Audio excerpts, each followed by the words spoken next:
Shade is the forgotten hero of MapleStory lore-wise, but functionally no way. They got a fairly easy to understand playstyle, with a whole load of various debuffs and utilities for most situations, just so long as you're fairly familiar with how to play MapleStory at a base level, though that doesn't mean they're a bad pick for a class at all. Plenty of various mobility options, various skills to shove enemies around just for fun or to your advantage, and tons of spirit orbs constantly blasting at enemies with most of your attacks. So they're kinda like Angelic Buster.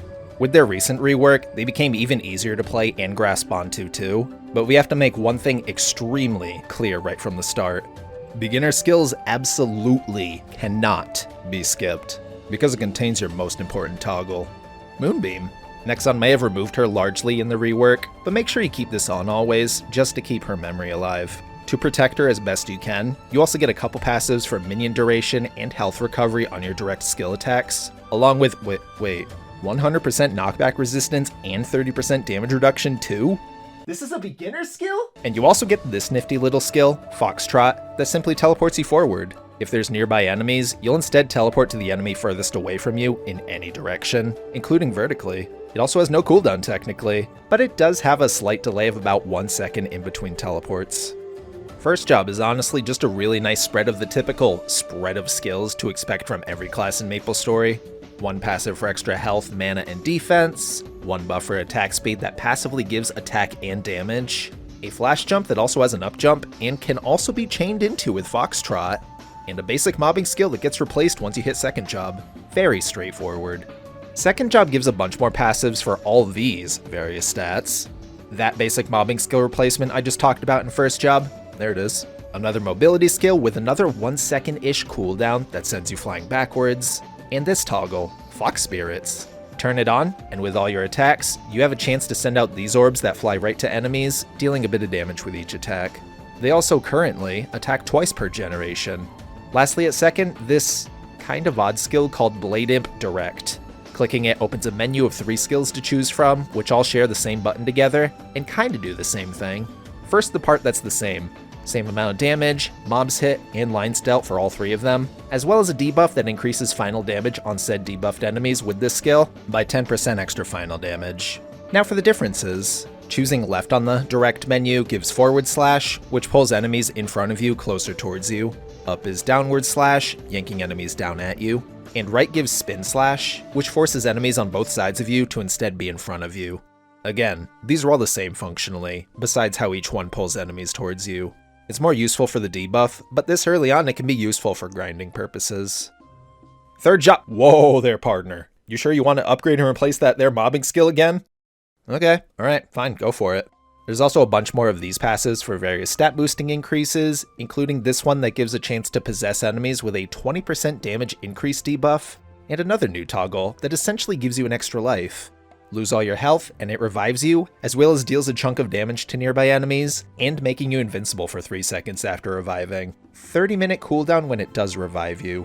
Spirit Trap is Shade's bind skill that places down an AoE with spirits hopping around inside of it. When an enemy walks into it, or if you use it right on an enemy, it stuns them for 10 seconds, and does a little bit of damage. 2-minute cooldown. Your last skill at third is my personal favorite new skill with Shade's recent revamp. Spirit Frenzy is a placedown summon that damages everything in its area for 45 seconds. The duration increases by a second per enemy defeated with it, up to 15 extra seconds. 30-second cooldown. Fourth job, Maple Warrior and Hero's Will. More passives for mastery and damage and such. And finally an upgrade to your Fox Spirits. Whoa! This increases the range of your Spirit Frenzy summon you just got at third, and makes your Fox Spirits regenerate 1 more extra time per Spirit Orb thingy. Spirit Ward is kind of a passive and kind of a toggle buff. Click it, and it summons 3 spirits swimming around you for 30 seconds. Each one of these spirits is a stack, and each one nullifies a debuff that enemies can cast on you. Most commonly bosses, like that pesky Pierre and his heinous hats.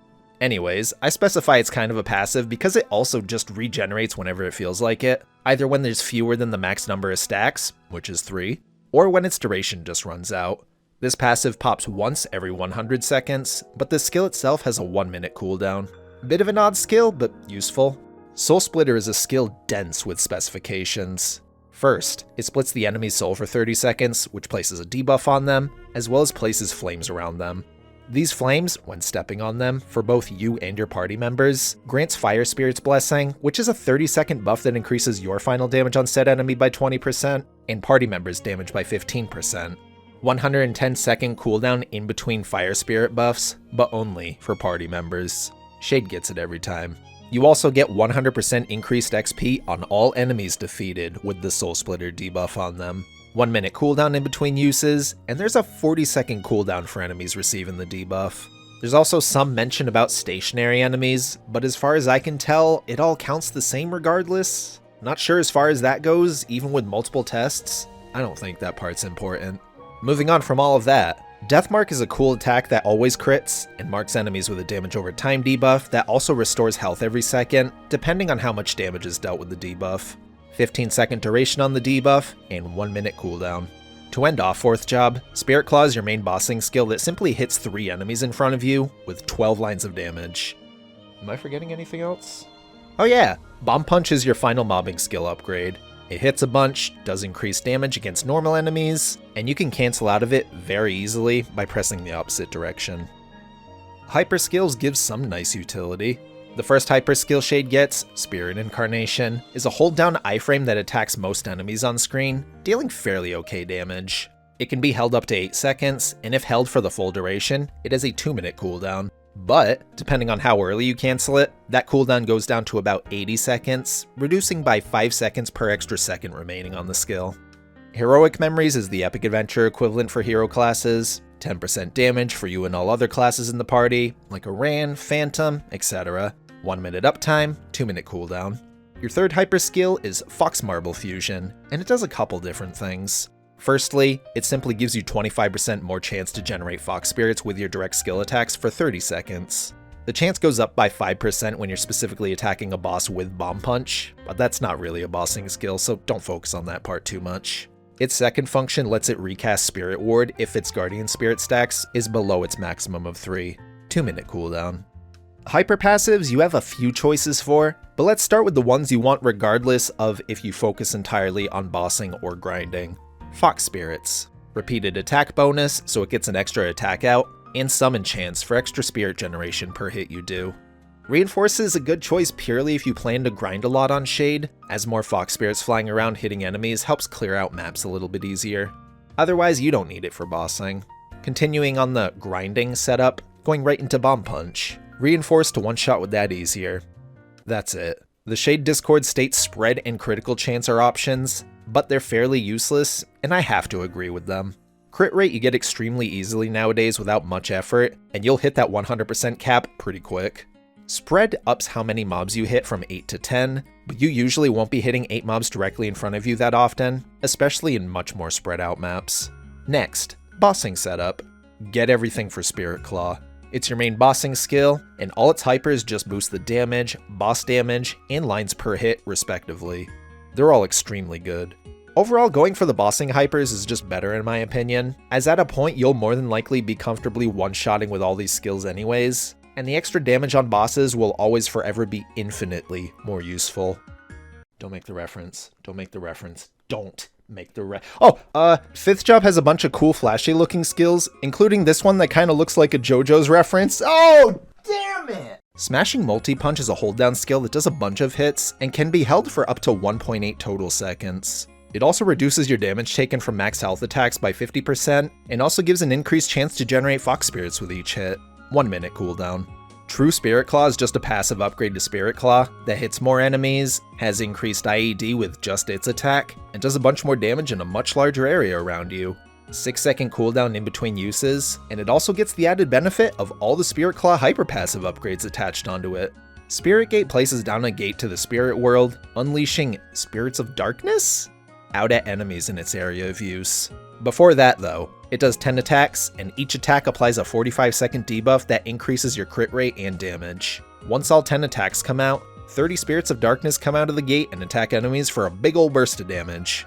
118-second cooldown at level 1, going down to a 1 minute cooldown at max level. Fox God Flash is your final 5th job skill unique to Shade, that summons a Fox God hanging out in the background of any map you're in for its whole duration. First, he resets a few of Shade's skill cooldowns, like Deathmark and such. It specifies anything except skills that aren't affected by cooldown reset.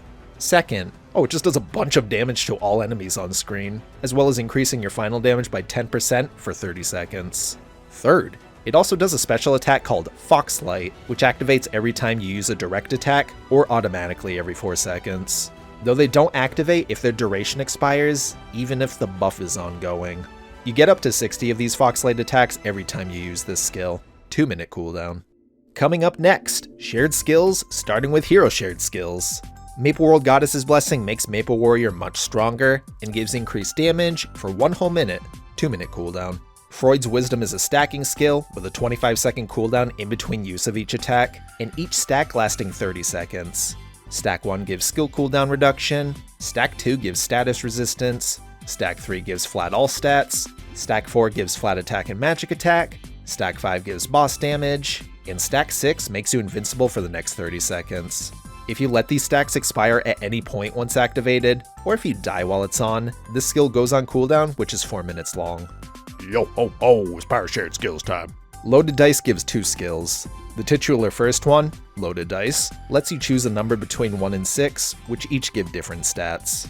These are what each number gives, but the important ones are 5 and 6. 5 for extra damage, and 6 for extra XP. Next, Roll of the Dice simply gives you that buff you chose for a 3-minute duration and a 3-minute cooldown.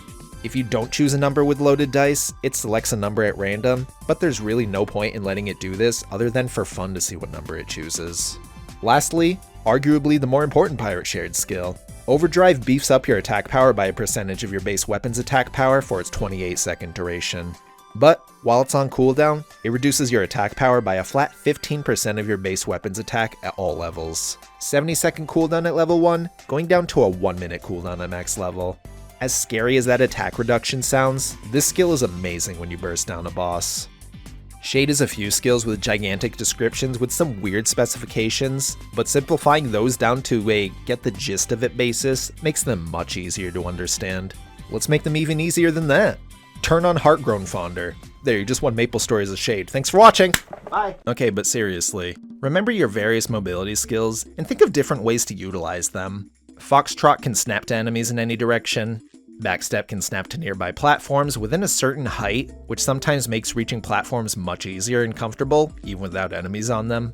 And both your flash jump and up jump chain into both of these. You can do some wacky movement if you get comfortable with the distances on each of these skills, and they're all useful for both grinding and bossing, providing various gap closers and repositioning tools. Don't forget that when you're using Bomb Punch, you can cancel its animation by just clicking the opposite direction. Simple as that. There's no reason to not have Spirit Frenzy up for everything you do. It has a massive hitbox, does continuous damage, and its duration far outlasts its cooldown. Especially when it comes to grinding, like you can just place Spirit Frenzy down in between multiple platforms at a good location, shove Erta Fountain somewhere close by, maybe Will Skill 2, and that side of the map is just covered. Then just make sure Fox Spirits are on and smack away at the other side of the map, and you'll be comfortably clearing just about everything with every mob respawn. You could also toss in your various 5th job skills one by one, namely Spirit Gate and Fox God Flash, for even more coverage and damage if needed. For bossing, don't forget all your debuffs. Any Blade Imp selection, Death Mark, Soul Splitter, your Weaken passive, and Spirit Gate all give debuffs that each give you a significant chunk of damage. Some debuffs last much longer than others, like Blade Imps lasting 2 minutes, but they all fit within the typical burst window of most classes, which is like 10 to 20-ish seconds. Shade doesn't have much in the way of iframes beyond their Summon Other Spirit toggle giving an extra life, and Spirit Incarnation being a type of spot dodge skill you can release at any time, and Origin once you get 6th job. So you'll more than likely be needing to rely on your confidence with a boss's mechanics over cheesing everything with iframes constantly. For party play, remember that Soul Splitter is kind of a useful skill for an extra bit of damage once everyone's prepared to receive that Fire Spirit buff. Party members sadly now don't benefit off much else beyond that, and your bind, which is a fairly typical 10-second bind. That, and specifically archers with Spirit Gate. I guess other classes too for that little extra bit of crit damage, but let's focus on the crit rate part of it for a second. Party up with any archer that has Vicious Shot on their V matrix, pop Spirit Gate on the boss, and those archer classes benefit from the 80% crit rate that boss is now debuffed with. Beyond that, just smack down bosses once they're debuffed, maybe place down a Spirit Frenzy on top of them, and then spam all your 5th job skills in Spirit Claw. Also, don't forget Foxtrot as a teleport, which can be useful for getting past certain things like Will's Tornadoes if timed right. Lean in for a second, because I got a secret to share with you. A little closer. Link skills are the same as every other class. For grinding, get XP boosting links like Mercedes, Aran, and Evan. Maybe get Lara for extra normal enemy damage, and then fill in the rest of those slots with whatever other damage boosting links you think would help you out the most. A layout similar to this is good enough. For bossing, same story, different angle. Anything that boosts boss damage and overall damage, like Demon Slayer and Avenger, Kana, AB Link because that's good on everybody nowadays, Luminous for IED, all that kind of fun stuff. A layout like this is totally fine and works. And Resistance Link can be slotted in too, if you wanted 8 more seconds of invincibility every time you revive in a boss fight. I'll also make mention that Shade's Link isn't really optimal for anyone except Shade, because it's just built into your character, so it's just an added bonus you can't really avoid. It gives you a 10% chance to survive fatal attacks. Kinda neat in some very rare use cases, might as well point it out somewhere in this guide. Inner ability is nothing too exciting or crazy for Shade, pretty basic. For bossing, first line you'll want boss damage, and second and third lines you'll want any mix of flat attack, buff duration, or abnormal status damage. Flat attack and abnormal are for just more overall damage increases with just about every hit you do, while buff duration is purely for a longer lasting AB link, I think. Shade comfortably hits the attack speed cap with just decent speed fusion and Monster Part Green Potion, so not having to worry about attack speed +1 inner ability is nice. And of course, for a grinding preset, the typical drop, meso, and normal monster damage is totally fine and okay too. Okay, so Trinodes are split into 2 camps. One for people that plan to use Shade mainly as a boss mule, and one for Shade mains. Starting with the boss mule layout first. Fox Spirits, Spirit Claw, and Spirit Frenzy. Fox Spirits is your passive that summons the orbs that fly to enemies, Spirit Claw is your main bossing skill, and Spirit Frenzy is your summon that just does damage in an area over time. Those are your main 3 skills you'll be using throughout a boss fight, in addition to your 5th job skills. Now Trinodes for Shade mains. The same as before, consisting of Spirit Claw, Spirit Frenzy, and Fox Spirits, but now also including in Bomb Punch for mobbing purposes. Since this is 4, you'll need a couple filler skills that still help a little bit for min-maxi purposes more than anything else. The Shade Discord specifies those filler slots should be Deathmark and Soul Splitter, though it's very minimal increases. It's kind of also a future-proof thing too, as one of the new 6-job Hexa Masteries seemingly gets boosted by Deathmark, so yeah, overall not too important, but worth mentioning. Oh, I'll also mention that you can just craft perfect Trinodes now, at the cost of 500 node shards, just in case you get unlucky with popping node stones. For Burst/BA, make sure Fox Spirits is toggled on, and Fox God's Favor is up and active. Same with Roll of the Dice, on the number 5 for a bit more extra damage. Then, face away from the boss, pop Maple World Goddess's Blessing, Heroic Memories, place down Spirit Frenzy, and click Backstep to go behind the boss, and follow that up with an immediate Blade Imp of your choice. They'll do the same 10% final damage debuff. From there, pop Overdrive, AB Link, Spirit Trap here for a bind if you plan on binding the boss, followed by Soul Splitter, Fox God Flash, and turn around and do another backstep back towards where you cast Spirit Frenzy. Next you pop Fox Marble Fusion and Spirit Gate, then just hold Smashing Multi-Punch for the full duration of 1.8 seconds, and then go back to spamming Spirit Claw until the next rotation. Not really much to shorten down here. Just pop all your buffs and debuffs, play Spirit Frenzy down, pop all your 5th job skills, then go to town with Smashing Multi-Punch and Spirit Claw. At 6th job, you insert your origin skill right after Spirit Gate spirits all fly out and smack the boss down. Just slot it in at the very end, right before his second AB link, which just got reset thanks to Fox God Flash. In between waiting for your full burst, you also have a mini burst consisting of placing down Spirit Frenzy, using Backstep, True Spirit Claw, Overdrive, AB Link, Soul Split, Spirit Gate, and holding Smashing Multi-Punch for 1.8 seconds, before cycling back to spamming Spirit Claw. Basically use all your shorter cooldown skills in between bigger bursts. I'll admit, I was a little scared I was gonna absolutely hate Shade when their rework came out, but honestly I love their rework. They got a lot simpler while still retaining a lot of how their old kit functions, while also cutting down on some of the clunkiness. Spirit Frenzy being a summon alone makes this class a lot more fun to me, and makes my Ho-Young main brain neurons activate and get excited and feel right at home. The only thing that's largely changed was colors of a lot of their skills, but that one's fairly small to me. How a class plays means much more to me. Thanks to the Shade Discord for having up-to-date information on this class, like down to the very day of the rework. They explained everything extremely cleanly in their FAQ, and made this class very straightforward to just hop into in case you have other questions about the unexplained skills. Except for Soul Splitter. I navigated that hell of a skill all by myself. They probably had a discussion about it somewhere, but I couldn't find it. That's more a failure on my end. Thank you for watching my silly little Shade guide. If there's other classes you'd like to see me cover in the future, let me know down in the comments. If you just like these guides and want to support my channel, consider subscribing to it. I have a vague idea of what class I want to cover next, which would either be Nightlord or Iran. Want something else? Y'all might be able to influence my decision if there's enough people wanting something else beforehand. I'm fine with covering anything, and I plan to cover everything. That's all.